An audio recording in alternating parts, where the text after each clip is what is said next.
The process is given a Shravan Manan Nididhyasa. You hear the knowledge, you read the knowledge.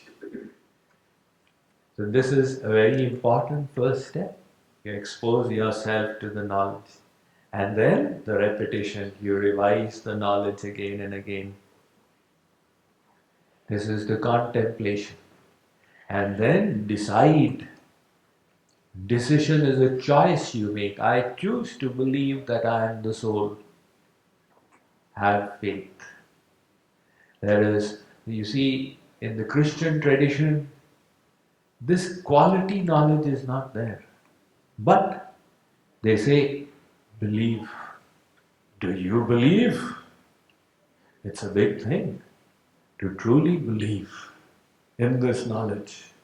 That is called nididhyasan. That's the third step. And you use your willpower to exercise that intellect, to bring it to the point of firm faith. And then the intellect is like a vessel. All that you hear and read comes into the intellect. Now, which knowledge you pick up from that gets activated. If you pick up this piece of knowledge that true happiness is in God, then the intellect will be activated in that manner and it will inspire the mind. And if you allow that knowledge to slip away, it's there in the vessel but it's not activated, then you will not be inspired to go towards God. So it's so simple. Which knowledge are you activating? If somebody feels uninspired someday, oh, I'm having a bad day, you can turn it around in a moment. Bring the Guru's knowledge to your intellect. Decide in accordance with it. And when the intellect is inspired, it will pull the mind in that direction. That is how you use the knowledge to guide the intellect, to illumine the intellect, and use the intellect to inspire yourself.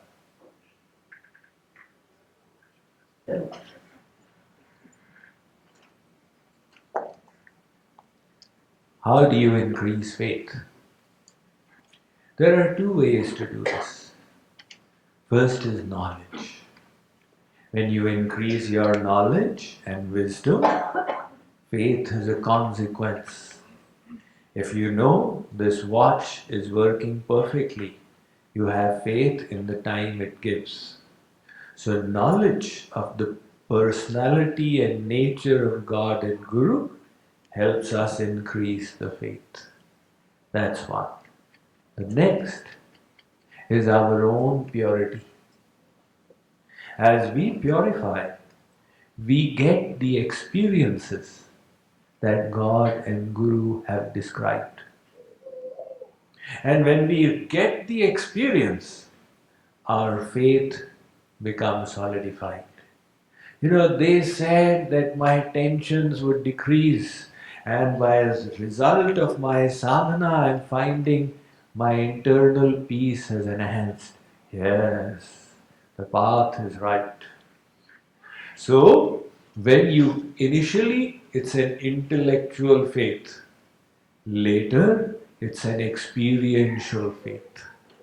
The faith of the saints is so deep that they can't be shaken one micron from their place because it is substantiated by experience.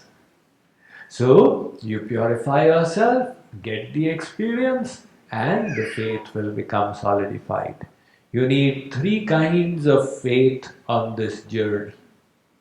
Faith in your Ishtadev. I am worshipping Radha Krishna. They are the Supreme Divine Personality. The first faith. Second, faith in your Guru. My spiritual teacher is God realized and he has the capacity to make me God realized.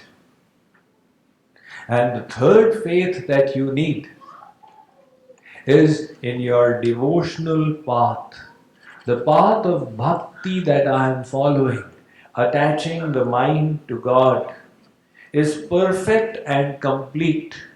I don't need to do Kundalini Jagran or Panchagni Kriya. Merely by loving surrender to God, I will be able to reach the ultimate goal. When you develop these three kinds of faith, then you go forward like an arrow released from the bow straight to the target.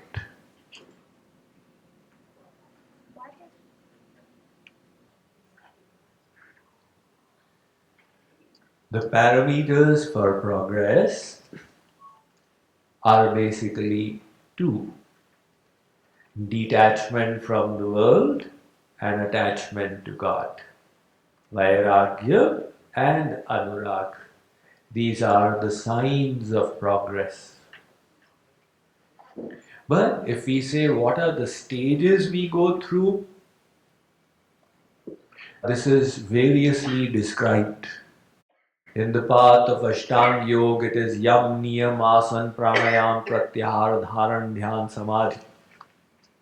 In the path of Gyan Yoga, it is Vivek, Vairagya, Samadhi, Shat Sampatti, Mumukshutva, Shravan, Manan, Nididhyasan, Samadhi. In the path of Bhakti, which we are following here, the stages are described like this: Shraddha or faith, Sadhu Sang or Satsang, like we are doing, Bhajana Kriya, engagement in the devotional process of sadhana, Anartha Nivritti, removal of the impurities from the heart, Nishtha, deepening of the faith, Ruchi, deep relish of the divine, Asakti, intense attachment for him, Bhav, immense purification of the heart, and Prem, attainment of the goal of divine love. So these are the stages through which one goes.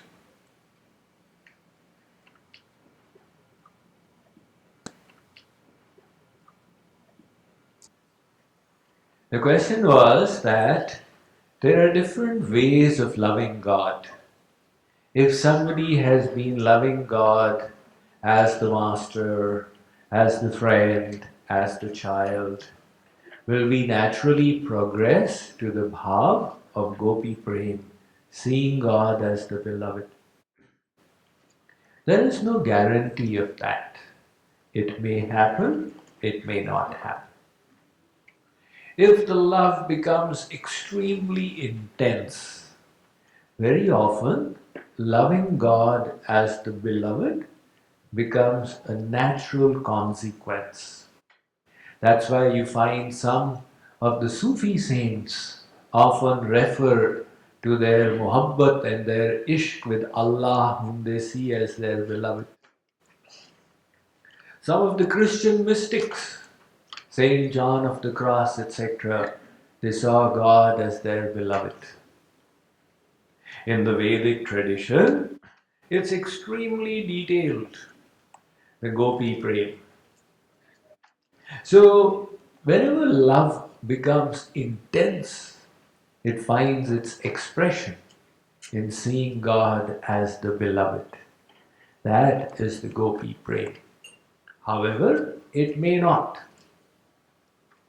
If you're practiced to see God as your friend, you may find such satisfaction in that that you may not have the desire to go beyond. Because there is divine happiness in that sentiment as well. That is why, from the beginning itself, it is advantageous to create these sentiments. God, Sri Krishna, is my beloved. In your spiritual body, in the Bhav Day, you see yourself as a 16-year-old girl and see Sri Krishna as your beloved. Now you can't retain that sentiment all day long, but keep it a little bit. It will help you develop the sanskars or the tendencies which will later fructify into Gopi Prem.